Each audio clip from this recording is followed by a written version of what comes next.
ത്രിയേക ദൈവ തിരുനാമത്തിന് മഹത്വം ഉണ്ടാകട്ടെ. സ്നേഹം നിറഞ്ഞവരെ, പ്രാർത്ഥനാപൂർവം നമുക്ക് ദൈവവചനത്തെ ധ്യാനിക്കാം. നമ്മുടെ ആത്മാവിന് വേണ്ടുന്ന സന്ദേശങ്ങൾ ദൈവത്തിൻ്റെ പരിശുദ്ധാത്മാവ് ഇന്ന് നമുക്ക് നൽകട്ടെ. ദൈവം നമ്മെ കൂടുതൽ അനുഗ്രഹിക്കട്ടെ എന്ന് പ്രാർത്ഥിക്കുകയാണ്. എറണാകുളത്തുള്ള ഒരു ആശുപത്രിയിൽ അടുത്ത ദിവസം ഒരു വ്യക്തിപരമായ ആവശ്യത്തിന് വേണ്ടി ചെന്നപ്പോൾ അവിടുത്തെ ജോലി ചെയ്യുന്ന ഒരു സഹോദരിയെ കാണാനിടയായി. എന്നെ കണ്ടപ്പോൾ പെട്ടെന്ന് നിന്നിട്ട് ആ സ്ത്രീയോട് പറഞ്ഞു, അച്ഛൻ ടി വി പ്രസംഗിക്കാറുള്ള അച്ഛനല്ലേ? അതെ. അച്ഛൻ, നിങ്ങളൊക്കെ പ്രസംഗിക്കുന്ന സമയത്ത് മറ്റുള്ളവരോടുള്ള വെറുപ്പും വിദ്വേഷവും ഒക്കെ ക്ഷമിക്കേണ്ടതിൻ്റെ ആവശ്യകതയെക്കുറിച്ച് കുറച്ച് കാര്യമായിട്ടൊന്ന് പ്രസംഗിക്കണം. ഞാൻ ചോദിച്ചു, എന്താ സഹോദരി ഇപ്പോൾ ഇങ്ങനെ പറയാൻ കാരണം? ഞങ്ങളുടെ വീടിൻ്റെ അടുത്തുള്ള ആൾക്കാരൊക്കെ ടി വിയിലൊക്കെ ഒത്തിരി പ്രസംഗങ്ങളൊക്കെ കേൾക്കുന്നവരൊക്കെയാണ്. പക്ഷേ എങ്കിലും പലരും തമ്മിൽ പരസ്പരം കലഹമാണ്, അങ്ങോട്ടും ഇങ്ങോട്ടും ഒക്കെ വഴക്കാണ്, അടിയാണ്. എത്രയൊക്കെ ദൈവവചനം കേട്ടിട്ടും എന്തുകൊണ്ടാണ് ഇവരുടെ സ്വഭാവം മാറാത്തത്?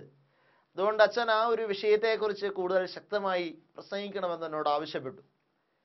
ഞാൻ ഒന്ന് ചിരിച്ചിട്ട് പറഞ്ഞു, ഞാനും ഈ ചാനലുകളൊക്കെ ഒത്തിരി കാണാറുള്ള ഒരാളാണ്. ദൈവവചനം അനേകർ പ്രസംഗിക്കുന്നത് ഞാൻ ടി വിയിലൂടെ കേട്ടിട്ടുണ്ട്. ആ പ്രസംഗകരുടെ ഒക്കെ പ്രസംഗങ്ങൾ ശ്രദ്ധിക്കുമ്പോൾ എല്ലാവരും ഏറ്റവും കൂടുതൽ പ്രാധാന്യം കൊടുത്ത് പറയാറുള്ളത് മറ്റുള്ളവരോട് ക്ഷമിക്കുകയും നിരപ്പാകുകയും ചെയ്യേണ്ടതിൻ്റെ ആവശ്യകതയെക്കുറിച്ച് തന്നെയാണ്. ഏറ്റവും ഇഷ്ടമായ ശുശ്രൂഷയിലുള്ള ആളുകളെല്ലാം ആ ഒരു മേഖലയെക്കുറിച്ച് വളരെ ഗൗരവത്തോടെ സംസാരിക്കുന്നുണ്ടല്ലോ എന്ന് ഞാൻ ആ സ്ത്രീയോട് പറയുകയായിരുന്നു. അപ്പോൾ അവർ എന്നോട് പറഞ്ഞു, ശരിയാണ്, എങ്കിലും കുറച്ചുകൂടെ വീണ്ടും വീണ്ടും അതിനെക്കുറിച്ച് പറഞ്ഞുകൊണ്ടിരിക്കണമെന്ന് എനിക്ക് തോന്നി. അതുകൊണ്ട് ഞാൻ അച്ഛൻ്റെ അടുത്ത് പറഞ്ഞു എന്നേ ഉള്ളൂ എന്ന് പറഞ്ഞു. ഞാൻ പറഞ്ഞു, ശരി, നിങ്ങൾ പറഞ്ഞത് തീർച്ചയായിട്ടും ഞാൻ വളരെ ഗൗരവത്തോടെ എടുക്കാം, പ്രാർത്ഥിക്കാം, ദൈവം സംസാരിക്കട്ടെ എന്ന് ഞാൻ പറയുകയുണ്ടായി. ഈ സ്ത്രീ പറഞ്ഞ വാക്കുകൾ മനസ്സിൽ വെച്ചുകൊണ്ടാണ് ഞാനിങ്ങനെ മറ്റുള്ളവരുടെ ഉള്ളിലുള്ള വിദ്വേഷവും വെറുപ്പും എന്ന് പറയുന്ന ഒരു വിഷയത്തെക്കുറിച്ച് ഈ അടുത്ത കാലത്ത് ഒത്തിരിയേറെ ധ്യാനിക്കാനും പഠിക്കാനും ഒക്കെ പ്രാർത്ഥിക്കാനും ഒക്കെ ശ്രമിക്കുകയുണ്ടായി. പ്രത്യേകിച്ച് അനേകർ പ്രാർത്ഥനാ വിഷയങ്ങൾ പറയാനായിട്ട് വിളിക്കുകയും വരികയൊക്കെ ചെയ്യാറുണ്ട്. എല്ലാവരും തന്നെ പറയുന്ന ഒരു കാര്യം, ഭയങ്കരമായിട്ട് ദേഷ്യമാണ്, ഭയങ്കര കോപമാണ്, ഭർത്താവിനോട് ഒത്തിരി കോപിക്കുന്ന സ്വഭാവമുണ്ട്, അല്ലെങ്കിൽ ഭാര്യയോട് ഒത്തിരി വാശി പിടിക്കുന്ന സ്വഭാവമുണ്ട്, ഇങ്ങനെയൊക്കെ പല ആളുകളും പറയാറുമുണ്ട്. അപ്പോൾ ഇതിൻ്റെയൊക്കെ ഒരു പശ്ചാത്തലത്തിൽ ദൈവത്തിൻ്റെ പരിശുദ്ധാത്മാവ് ഇന്ന് നമ്മോട് വ്യക്തിപരമായിട്ടൊന്ന് സംസാരിക്കാൻ പോവുകയാണ്. നമ്മുടെ വ്യക്തി ജീവിതത്തിലുള്ള കോപം, വാശി, വെറുപ്പ്, വിദ്വേഷം എന്നുള്ള സ്വഭാവങ്ങളൊക്കെ ഉണ്ടെങ്കിൽ എപ്രകാരമാണ് അതിൽ നിന്ന് മോചനം നേടേണ്ടത് എന്നുള്ളതിനെക്കുറിച്ച് വേദപുസ്തകത്തിൽ ഒരുപാട് ഉദാഹരണങ്ങൾ ഈ വിഷയത്തിൽ നിന്ന് പറയുന്നുണ്ട്. യേശു ഉപമകളിലൂടെ ഈ വിഷയത്തിൻ്റെ ഗൗരവത്തെക്കുറിച്ച് പല പ്രാവശ്യം പറയുന്നുണ്ട്. പക്ഷേ എങ്കിലും ഇതുവരെ അത്ര കണ്ട് ശ്രദ്ധിച്ചിട്ടില്ലാത്ത, അല്ലെങ്കിൽ ഈ വിഷയത്തെക്കുറിച്ച് പറഞ്ഞു കേട്ടിട്ടില്ലാത്ത ഒരു വേദഭാഗം എഫേസ്യർക്കെഴുതിയ ലേഖനം 4-ാം അധ്യായത്തിൻ്റെ 25 മുതൽ 32 വരെയുള്ള വേദഭാഗത്തു നിന്നുണ്ട് ചില ധ്യാനചിന്തകൾ എന്ന് നിങ്ങളോട് പങ്കുവെക്കാമെന്നാണ് ഞാൻ ദൈവാത്മാവിൽ പ്രത്യാശിക്കുന്നത്. ആ ഒരു ഭാഗം മുഴുവനായിട്ടും മറ്റുള്ളവരോട് ക്ഷമിക്കേണ്ടതിൻ്റെ ആവശ്യകതയെക്കുറിച്ച് പറയുകയാണ്. പരസ്പരമുള്ള മനുഷ്യബന്ധം അത് എങ്ങനെയാണ് മനുഷ്യന് പുലർത്താൻ കഴിയുക എന്നുള്ളതിനെക്കുറിച്ചുള്ള വളരെ ശക്തമായ ഒരു ഗൈഡൻസ് ആണ് നമുക്ക് ആ ഒരു വേദഭാഗം നൽകുന്നത് എന്ന് എനിക്ക് തോന്നുകയായിരുന്നു. ആ ഭാഗം ഞാനൊന്ന് വായിക്കാനായിട്ടും ധ്യാനിക്കാനായിട്ടും ശ്രമിച്ചപ്പോൾ ദൈവത്തിൻ്റെ പരിശുദ്ധാത്മാവ് ഇന്ന് ഈ ഭാഗത്തു നിന്ന് നമ്മോട് വ്യക്തിപരമായി സംസാരിക്കട്ടെ. ഈ വേദഭാഗത്തെ ഞാനൊന്ന് 4ആയിട്ട് ഡിവൈഡ് ചെയ്യാനായിട്ട് ശ്രമിച്ചപ്പോൾ ഒന്നാമതായി ഞാൻ കണ്ടത് നാം ആയിരിക്കുന്ന ഒരവസ്ഥയെക്കുറിച്ചുള്ള ഒരു അവതരണം അവിടെ കാണുന്നുണ്ട്. നാം ആരാണ് എന്നുള്ളതിനെക്കുറിച്ചുള്ള ഒരു ബോധ്യം നമുക്ക് അവിടെ തരുന്നുണ്ട്. നാം യഥാർത്ഥത്തിൽ ആരാണ്, മനുഷ്യ ബന്ധത്തെക്കുറിച്ച് വളരെ ശക്തമായ ഒരു ഭാഷയിലുള്ള ഒരു അവതരണം അവിടെ കാണാൻ സാധിക്കുന്നുണ്ട്. അത് നാം ആരാണെന്നുള്ള അവസ്ഥയെക്കുറിച്ചുള്ള ഒരു പ്രതിപാദനമാണ്. രണ്ടാമതായിട്ട് ഞാൻ അതിനകത്ത് ശ്രദ്ധിച്ചത് വിശുദ്ധിയിൽ ജീവിക്കാൻ, ക്ഷമയിൽ ജീവിക്കുവാൻ വേണ്ടിയിട്ടുള്ള നാം ചെയ്യണം എന്ന് പറഞ്ഞുകൊണ്ടുള്ള 7 മാർഗനിർദ്ദേശങ്ങളെ കുറിച്ച് അവിടെ കാണാൻ സാധിക്കുന്നുണ്ട്. 7 കാര്യങ്ങൾ നമ്മൾ ചെയ്താൽ ക്ഷമയുള്ളവരായിരിക്കാൻ നമുക്ക് കഴിയുമെന്നുള്ളതാണ്. 7 കാര്യങ്ങൾ ചെയ്താൽ ക്ഷമയുള്ളവരായി, പരസ്പരം ഐക്യമുള്ളവരായി നമുക്ക് ജീവിക്കാൻ കഴിയുമെന്നുള്ളത്. വീണ്ടും 5 കാര്യങ്ങൾ നാം ചെയ്യരുത് എന്ന് വ്യക്തമായി പറയുന്നുണ്ട് അവിടെ. നമുക്ക് മറ്റുള്ളവരോടുള്ള നിരപ്പിൽ ജീവിക്കാൻ, 5 കാര്യങ്ങൾ ചെയ്യരുത് എന്നുള്ളത്. അവസാനമായി ഒരു ആശംസയും പറഞ്ഞുകൊണ്ടാണ് ഈ വേദഭാഗം അവസാനിപ്പിക്കുന്നത്. 4 കാര്യങ്ങളെക്കുറിച്ചാണ് പറയുക. 1, നാം ആയിരിക്കുന്ന അവസ്ഥ എന്നത്. 2, നാം ചെയ്യണം എന്ന് പറഞ്ഞുകൊണ്ടുള്ള 7 കാര്യങ്ങൾ. 3, നാം ചെയ്യരുത് എന്ന് പറഞ്ഞുകൊണ്ടുള്ള 5 കാര്യങ്ങൾ. 4, ഒരു ആശംസയും. ഈ ഒരു ഭാഗം ആ തലത്തിൽ തരം തിരിച്ചുകൊണ്ട് നാം ഒന്ന് ആത്മാർത്ഥമായി നമ്മുടെ ജീവിതത്തിൽ പ്രാവർത്തികമാക്കാനായിട്ട് ശ്രമിച്ചാൽ നിശ്ചയമായിട്ടും മറ്റുള്ളവരോട് നിരപ്പായ, ക്ഷമിക്കുന്ന, സ്നേഹത്തിൻ്റെ ഒരു ജീവിതം നമുക്ക് നയിക്കാൻ കഴിയുമെന്നാണ് എൻ്റെ പ്രതീക്ഷ.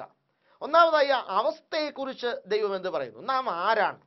മനുഷ്യ ബന്ധത്തെക്കുറിച്ചുള്ള വളരെ ശക്തമായ ഒരു പ്രതിപാദനം. നാം തമ്മിൽ അവയവങ്ങളല്ലോ എന്നുള്ളതാണ് എഫേസ്യ ലേഖനം 4-ാം അധ്യായത്തിന്റെ 25-ാമത്തെ വാക്യത്തിൽ പൗലോസ് അപ്പോസ്തലൻ പറഞ്ഞു വയ്ക്കുക. നാം തമ്മിൽ അവയവങ്ങളല്ലോ. ആകയാൽ ഭോഷ്ക ഉപേക്ഷിച്ച് ഓരോരുത്തരും താൻ്റെ കൂട്ടുകാരനോട് സത്യം സംസാരിപ്പിൻ. നാം തമ്മിൽ അവയവങ്ങളല്ലോ. ഈ ഒരു തിരിച്ചറിവ് നമുക്കുണ്ടോ എന്നുള്ളത് ആത്മാർത്ഥമായി പരിശോധിക്കേണ്ടതാണ്. സഹോദര ബന്ധത്തെക്കുറിച്ച് നാം തമ്മിൽ അവയവങ്ങളല്ലോ. പലപ്പോഴും സ്വന്തം മക്കളോട് ക്ഷമിക്കുന്നതിനെ കുറിച്ച്, സ്വന്തം സഹോദരങ്ങളോട് ക്ഷമിക്കുന്നതിനെ കുറിച്ച് ചിലരൊക്കെ വളരെ വീറോടെ പറയാറുണ്ട്. ഞാൻ എൻ്റെ അനിയൻ എനിക്ക് ഒത്തിരി തെറ്റ് ചെയ്തു വെച്ചാ, എങ്കിലും ഞാൻ അവനോട് ക്ഷമിച്ചു. കാരണം എന്താ? കാരണം അവൻ എൻ്റെ ചോരയാ. ചിലർ പറയുന്ന വാക്ക് കേട്ടിട്ടുണ്ട്. ചില അമ്മമാർ പറയുന്ന കേട്ട്, എൻ്റെ മോൻ എന്നോട് ഒരുപാട് തെറ്റ് ചെയ്തു വെച്ചാ അവനോട് ഞാനങ്ങ് ക്ഷമിച്ചു, കാരണം അവൻ എൻ്റെ ചോരയാ, അവൻ എൻ്റെ വയറ്റിൽ നിന്ന് ജനിച്ചവനാ. സ്വന്തം മക്കളുമായോ സഹോദരങ്ങളുമായിട്ടോ ഒക്കെയുള്ള ബന്ധത്തിലെ ക്ഷമയെക്കുറിച്ച് പലരും പറയുമ്പോൾ ഇങ്ങനെ ഒരു പദപ്രയോഗം അവർ ഉപയോഗിക്കുന്നത് ഞാൻ പ്രത്യേകം ശ്രദ്ധിച്ചിട്ടുണ്ട്. അവൻ എൻ്റെ വയറ്റിൽ നിന്ന് പുറപ്പെട്ടവനാ, അവൻ എൻ്റെ സ്വന്തം ചോരയാ, അവൻ എൻ്റെ രക്തത്തിൽ പിറന്നവനാ. ഇങ്ങനെയൊക്കെയുള്ള ചില പ്രയോഗങ്ങൾ ഇവിടെയെല്ലാം നമുക്ക് ഈ ഒരു അർത്ഥം കാണാൻ സാധിക്കുന്നു എന്നുള്ളത്. നാം തമ്മിൽ അവയവങ്ങളല്ലോ എന്നുള്ളതാണ്. സഹോദരങ്ങളെ, ഈ ഒരു ഭാഗം പരിശോധിക്കുമ്പോൾ സ്വന്തം മക്കളെക്കുറിച്ചോ സ്വന്തം സഹോദരങ്ങളെക്കുറിച്ചോ സ്വന്തം മാതാപിതാക്കളെക്കുറിച്ചോ അല്ലാതെ നമുക്ക് മറ്റൊരു വ്യക്തിയെക്കുറിച്ച് ഇങ്ങനെ നാം അവയവമാണ് എന്നുള്ള തലത്തിൽ കാണാൻ സാധിക്കുന്നുണ്ടോ എന്നുള്ളത് പരിശോധിക്കണം. മറ്റൊരു വ്യക്തി ഞാൻ അവയവമാണെന്ന്, എൻ്റെ അയൽവക്കത്തെ വീട്ടിൽ താമസിക്കുന്ന ഒരാൾ, ഞാനിന്ന് ഏറ്റവും വെറുക്കുന്ന ഒരു വ്യക്തി, ആ വ്യക്തിയെ എൻ്റെ ഒരു അവയവത്തിൻ്റെ ഭാഗമായി കാണാൻ സാധിക്കുന്നുണ്ടോ എന്ന് നമ്മൾ പരിശോധിക്കണം. ഇവിടെ ഞാൻ ആദ്യം പറഞ്ഞ ഉദാഹരണത്തിൽ സത്യത്തിൽ കാണുന്നത് എന്താണ്? എൻ്റെ ചോരയിൽ നിന്ന് ആ വ്യക്തി പിറന്നു എന്നുള്ളതേ കാണുന്നുള്ളൂ. അവിടെയും അവയവം എന്നുള്ള ഒരു തലം കാണുന്നില്ല. അവയവം എന്ന് പറഞ്ഞാൽ കുറച്ചുകൂടി ആഴമാണ്. എൻ്റെ വയറ്റിൽ നിന്ന് പിറന്ന ഒരു വ്യക്തി എന്നതിനേക്കാൾ കൂടുതൽ ഗൗരവം എൻ്റെ കൈക്കും എൻ്റെ കാലിനും ഞാൻ നിങ്ങൾ കൊടുക്കുക എന്നുള്ളത് ഉറപ്പാണ്, അല്ലേ? എൻ്റെ മകൻ്റെ കൈ മുറിഞ്ഞാൽ അതെൻ്റെ ശരീരത്തിൽ ഒരു വേദനയായിട്ടൊന്നും അനുഭവപ്പെടില്ല. ചിലപ്പോൾ എൻ്റെ മനസ്സിന് അത് വേദന ആയാൽ പോലും എൻ്റെ ശരീരത്തിന് വേദനിക്കുക. എൻ്റെ കൈ മുറിഞ്ഞാലോ എൻ്റെ ശരീരം മുഴുവൻ അത് വേദനിക്കുക എന്നുള്ളതാണ്. അപ്പോൾ എൻ്റെ മകനായി കാണുക, എൻ്റെ മകളായി കാണുക, എൻ്റെ സഹോദരനായി കാണുക എന്നുള്ളതിനേക്കാൾ അല്പം കൂടെ വളരെ ഡീപ്പായിട്ടുള്ള ഒരു ചിന്തയാണ് എൻ്റെ അവയവമായി കാണുക എന്നുള്ളതിനെക്കുറിച്ച് പൗലോസ് അപ്പോസ്തലൻ പറയുന്നത് എന്നുള്ളത് എനിക്ക് തോന്നാറുണ്ട്. കാരണം മകനേക്കാളും മകളെക്കാളും നമ്മളൊക്കെ നമ്മളെ തന്നെ സ്നേഹിക്കുന്നു എന്നുള്ളത് ഒരു സത്യമാണ്. ഞാൻ എൻ്റെ മകനെ സ്നേഹിക്കുന്നതിനേക്കാൾ ഞാൻ എന്നെ തന്നെ സ്നേഹിക്കുന്നുണ്ടാവും. ഞാൻ എൻ്റെ അപ്പനെ സ്നേഹിക്കുന്നതിനേക്കാൾ ഞാൻ എന്നെ തന്നെ സ്നേഹിക്കുന്നുണ്ടാവും. അതുകൊണ്ട് എന്നെ തന്നെ സ്നേഹിക്കുന്നവൻ എൻ്റെ അവയവങ്ങളെ എല്ലാം സ്നേഹിക്കുന്നു എന്നുള്ളതാണ്. അപ്പോൾ മകനെ പോലെ സ്നേഹിക്കുന്നതിനേക്കാൾ പ്രാധാന്യം ഇവിടെ കാണുന്നു അവയവമായി കാണുക. അങ്ങനെ നമ്മുടെ ജീവിതത്തിൽ സത്യത്തിൽ അവയവമായി നമ്മുടെ സഹോദരങ്ങളെ കാണാനായിട്ട് സാധിച്ചാൽ നമുക്ക് അവരോട് ക്ഷമിക്കുവാനും അവരെ സ്നേഹിക്കുവാനും നമുക്ക് സാധിക്കുന്നുള്ളതാണ്. എവിടെയാണ് നാം ഈ അവയവം എന്നുള്ള തലത്തിലേക്ക് വന്നെത്തുക? വേദപുസ്തകം ഉടനീളം നമ്മൾ പരിശോധിക്കുമ്പോൾ നമുക്ക് കാണാൻ സാധിക്കുന്ന ഒരു പ്രയോഗമുണ്ട്. ക്രിസ്തു എന്ന തലയുടെ ശരീരത്തിലെ വിവിധ അവയവങ്ങളുമായിട്ട് നമ്മളെ പരിശോധിക്കുവാനായിട്ട് പഠിപ്പിക്കുവാനായിട്ട് നമുക്ക് സാധിക്കും. ക്രിസ്തു ശിരസ്സായിരിക്കുന്നു, സഭ ക്രിസ്തുവിൻ്റെ ശരീരമായിരിക്കുന്നു. സഭയുടെ ശിരസ്സാണ് ക്രിസ്തു. അപ്പോൾ സഭ എന്ന ശരീരത്തിൻ്റെ ഭാഗമായി അവയവമായി നാം നിൽക്കുമ്പോൾ, ക്രിസ്തു നമ്മുടെ ശിരസ്സായി നിൽക്കുമ്പോൾ മാത്രമാണ് നമ്മുടെ സഹോദരൻ, നമ്മുടെ അയൽവക്കത്തെ വീട്ടിൽ വസിക്കുന്ന ആള് നമുക്ക് അവയവമായി മാറാനായിട്ട് സാധിക്കുകയുള്ളൂ. തലയില്ലെങ്കിൽ അവയവത്തിൻ്റെ പ്രസക്തിയില്ലല്ലോ. തലയാണല്ലോ ഏറ്റവും പ്രധാനപ്പെട്ട അവയവം എന്നുള്ളത്. അപ്പോൾ എങ്ങനെയാണ് നമ്മുടെ സഹോദരനെ അവയവമായി കാണാൻ സാധിക്കുക?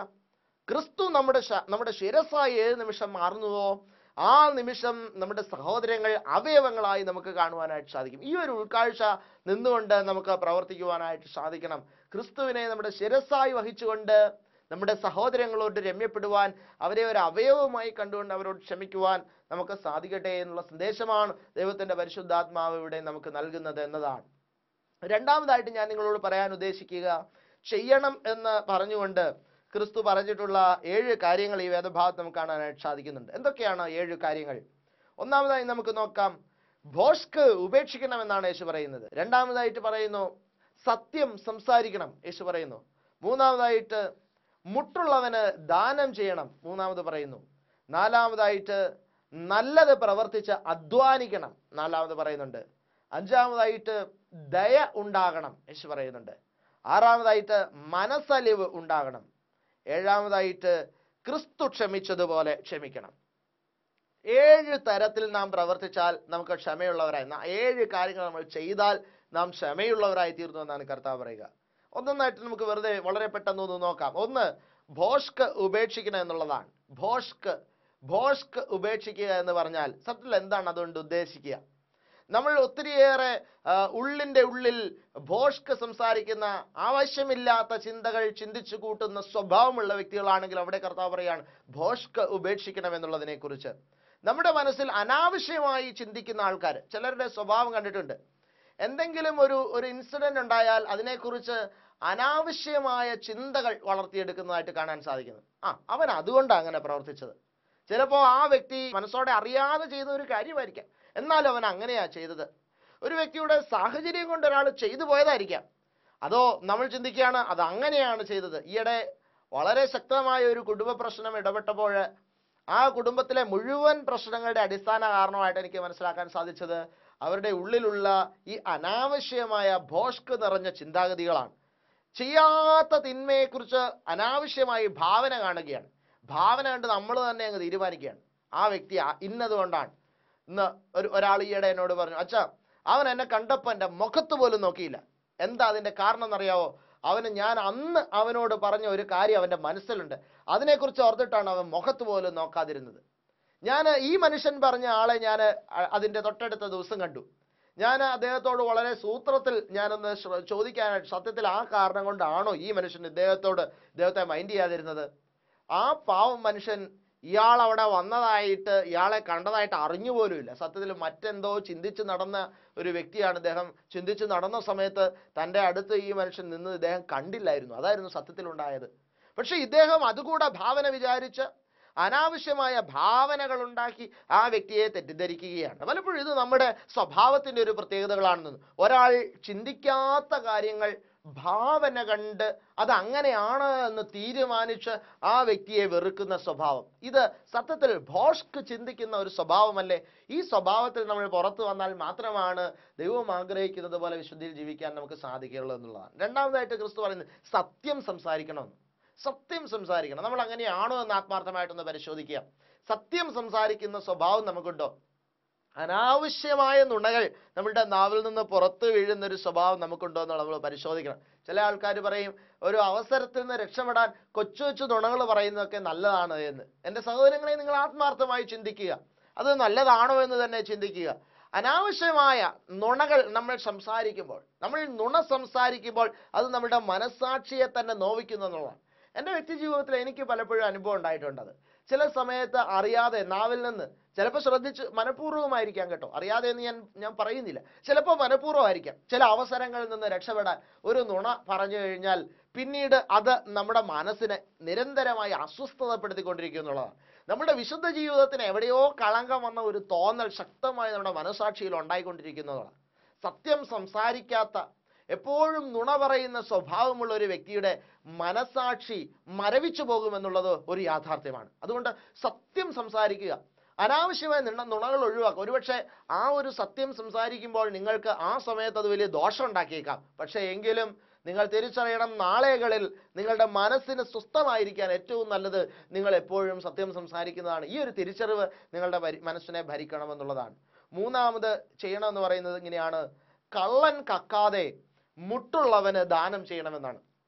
വളരെ രസകരമായിട്ട് എനിക്ക് തോന്നുന്നു. 28ാമത്തെ വാക്യത്തിലാണ് അത് എഴുതിയിരിക്കുക. കള്ളൻ ഇനി കക്കാതെ മുട്ടുള്ളവന് ദാനം ചെയ്യുക. ഇവിടെ സത്യത്തിൽ ശേഖരിച്ചു വയ്ക്കുന്നതിനെ കുറിച്ചുള്ള ഒരു പ്രയോഗമാണ്. ദാനം ചെയ്യാതെ ശേഖരിച്ചു വയ്ക്കുക. ദാനം എന്ന് പറയുന്ന സ്വഭാവം നമ്മുടെ ജീവിതത്തിൽ ഉണ്ടോ എന്നുള്ളത് നമ്മൾ ആത്മാർത്ഥമായിട്ട് പരിശോധിക്കണം. ദാനം ചെയ്യുക എന്നുള്ളതിന് പലപ്പോഴും ഈ കാലഘട്ടത്തിൽ അതിന് വേറൊരർത്ഥം കടന്നു വരുന്ന ഒരു തലം എനിക്ക് മനസ്സിലാക്കാൻ കഴിഞ്ഞിട്ടുണ്ട്. ദാനം ചെയ്യുക, അത് ദാനം കൊടുക്കുക എന്ന് പറഞ്ഞാൽ ഒരു വ്യക്തിയുടെ മനസ്സിൽ വേറെ ഒരാളോട് സഹതാപം തോന്നിയിട്ട് കൊടുക്കുന്ന ഒരു പ്രയോഗമായിട്ട് പലപ്പോഴും അത് മാറുന്നു. പക്ഷെ അത് അങ്ങനെയല്ല. ദാനം കൊടുക്കുക എന്ന് പറയുന്നത് അതെൻ്റെ ജീവിതത്തിൽ ഞാൻ ചെയ്തിരിക്കേണ്ട ഒരു കടമയാണ്. ദാനം ചെയ്യുക, മറ്റൊരാൾക്ക് കൊടുക്കുന്ന സ്വഭാവമുള്ള ആളായി മാറുക. അങ്ങനെ സ്വഭാവം ഉണ്ടായാൽ നമ്മുടെ വീട്ടിൽ കള്ളം കയറില്ല എന്നാണ് ഇവിടെ പറയുക. കള്ളൻ കക്കാതിരിക്കാൻ കൊടുക്കുന്ന സ്വഭാവമുള്ള, ദാനം ചെയ്യുന്ന സ്വഭാവമുള്ള, മുട്ടുള്ളവന് ദാനം ചെയ്യുന്ന സ്വഭാവമുള്ള വ്യക്തിയായി മാറുക. നാലാമതായി നാം പരിശോധിക്കുമ്പോൾ കൈകൊണ്ട് നല്ലത് പ്രവർത്തിച്ച് അധ്വാനിക്കണമെന്നാണ് പറയുക. നാം ചെയ്യണമെന്ന് പറയുന്ന നാലാമത്തെ കാര്യം, കൈകൊണ്ട് നല്ലത് പ്രവർത്തിച്ച് അധ്വാനിക്കണം. അധ്വാനിക്കുന്ന സ്വഭാവമുള്ള ഒരു വ്യക്തിയായിരിക്കണം. അധ്വാനിക്കുന്ന സ്വഭാവമുള്ള ഒരു വ്യക്തിക്ക് മറ്റൊരാളെ വെറുക്കാനോ ആ വ്യക്തിയോട് പകവെച്ചു പുലർത്താനോ നേരം ഉണ്ടാവില്ല എന്നുള്ളതാണ് ഏറ്റവും പ്രധാനപ്പെട്ടത്. പലപ്പോഴും ജോലിയില്ലാതെ ഇരിക്കുന്ന ആൾക്കാരാണ് ജോലിയില്ലാതെ കൂടുതൽ സമയം വെറുതെ സ്പെൻഡ് ചെയ്യാനായിട്ട് അനാവശ്യമായി ചിലവഴിക്കുന്ന വ്യക്തികളാണ് കുറ്റം പറയുക, പരദൂഷണം പറയുക എന്നുള്ള സ്വഭാവമുള്ള ആളുകളായി മാറുക.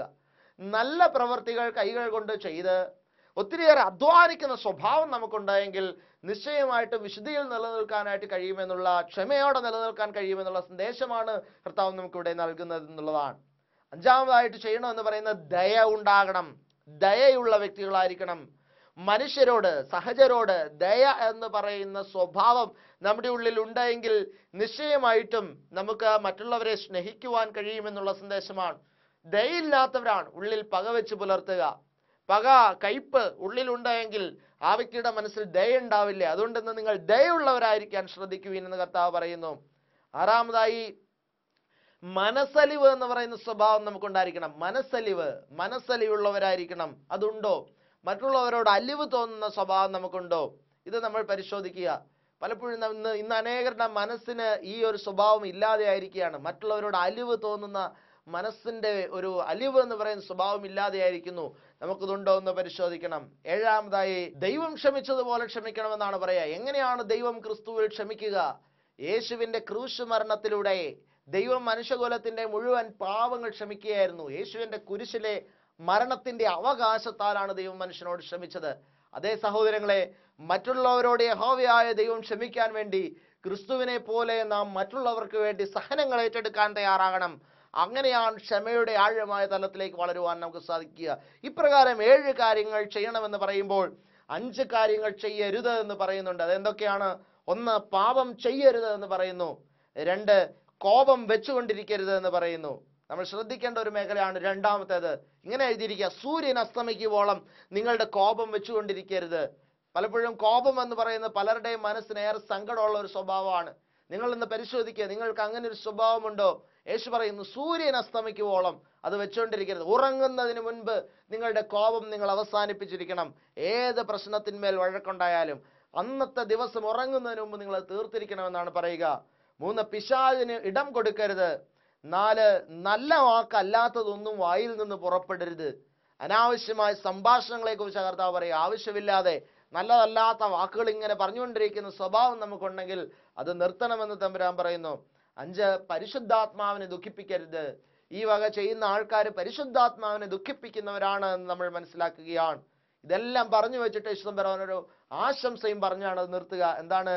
എല്ലാ കയ്പും കോപവും കുറ്റാരവും ദൂഷണവും സകല ദുർഗുണവുമായി നിങ്ങളെ വിട്ട് ഒഴിഞ്ഞു പോകട്ടെ എന്ന്. ഈ ഒരു ശക്തമായ ആശംസയാണ് പൗലോസ് അപ്പോസ്തലൻ നമുക്ക് നൽകുക. ആകയാൽ നമ്മുടെ ജീവിതത്തിലേക്ക് നമുക്ക് തിരിഞ്ഞു നോക്കാം.